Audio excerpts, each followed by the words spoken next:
Good morning बच्चों हम लोगों ने महाभारत कथा इसके पहले हम लोगों ने पढ़ा था और उसके पश्चात उसमें हम लोगों ने कुछ प्रश्न भी किए थे। आज हम लोग आपको शॉर्ट में एक बार फिर बता रही हूँ आपको कि महाभारत कथा ये इसमें आपने देखा था कि महाभारत की कथा किसने लिखी है ना, और किसके ऊपर लिखी गई है, इसमें किसका वर्णन है, कौन किन लोगों को लेकर के इसकी रचना हुई है। ठीक है बच्चों, तो ये महाभारत कथा प्लस इसके बाद हम लोगों ने पढ़ा था लेसन 1। तो ये लेसन 1 के अंतर्गत ही इसके प्रश्न भी हम लोग इसके अंतर्गत ही इसको रखेंगे देवव्रत में। ठीक है, देवव्रत में आप लोगों ने देखा पढ़ा था कि राजा शांतनु थे, है ना, उनको एक सौंदर्य रूपसी स्त्री मिली थी जो कि राजा को एक अपनी शर्त उसने रखी थी और राजा ने उस शर्त को मान लिया था और राजा उसको लेकर के अपने साथ दरबार में आ गए थे।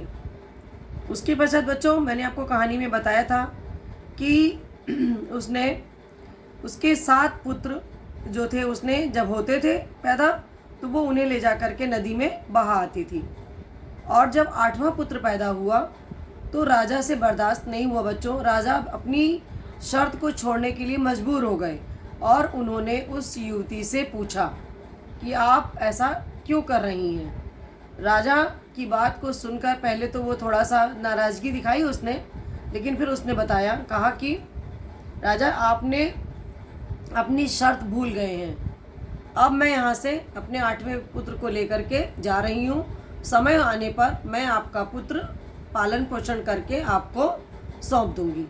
इस प्रकार से बच्चों हम लोगों ने देखा था देवव्रत का। तो ये युवती कौन थी? ये युवती थी गंगा और इनका 8वां पुत्र था बच्चों देवव्रत।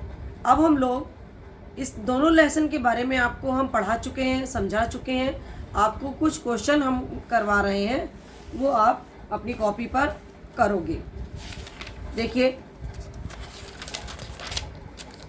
सबसे पहले आपको मैंने बताया इसमें कि महाभारत की कथा के रचनाकार कौन थे, अर्थात महाभारत की कथा किसने लिखी थी।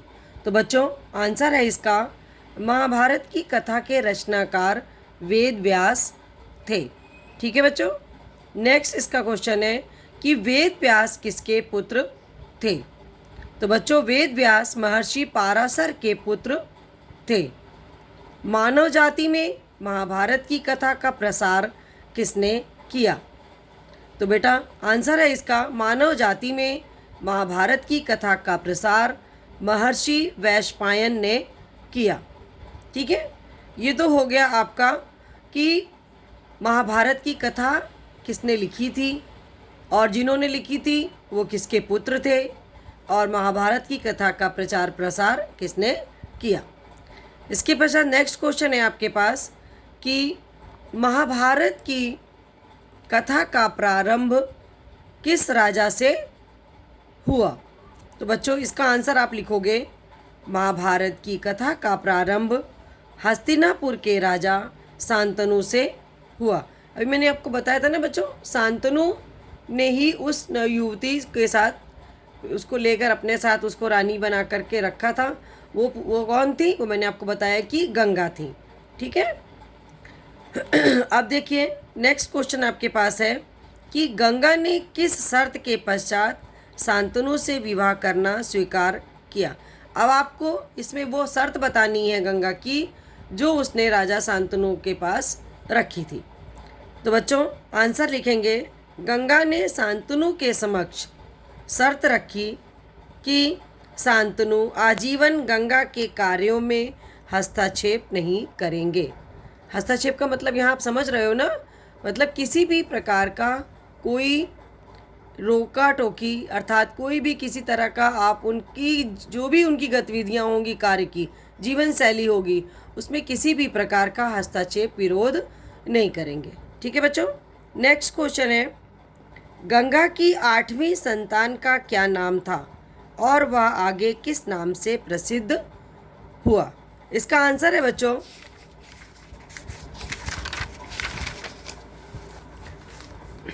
गंगा की 8वीं संतान का नाम वेदव्रत था और वह आगे भीष्म के नाम से प्रसिद्ध हुआ।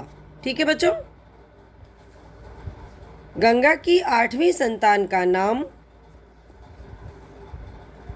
देव, बेटा देवव्रत, अच्छा यहाँ पर ये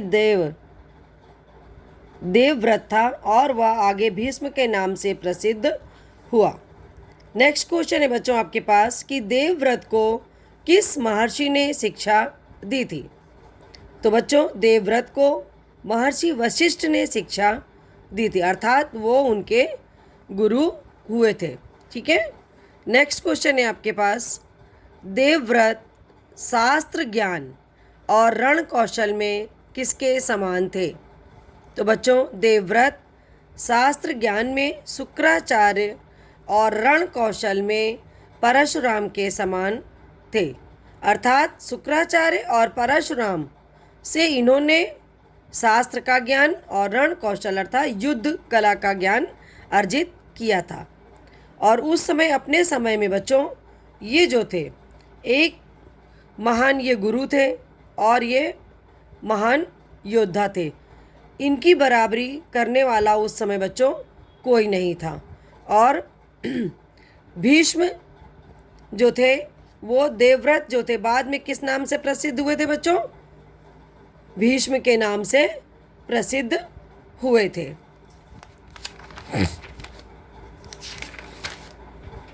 इसके पहले मैंने बच्चों आपको क्वेश्चन कराए थे, देख लीजिएगा जिन्होंने नहीं किए होंगे, कि राजा शांतनु ने किससे विवाह किया, गंगा से।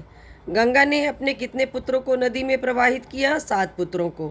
गंगा अपने साथ कौन से पुत्र को लेकर आई थी, 8वें पुत्र को। ठीक है बच्चों, इस प्रकार से ये 4 क्वेश्चन हमने आपको पहले कराए थे। आज हमने बाकी के क्वेश्चन आपको कराए हैं। आज हमारा ये लेसन यहाँ पर बच्चों कंप्लीट होता है। धन्यवाद।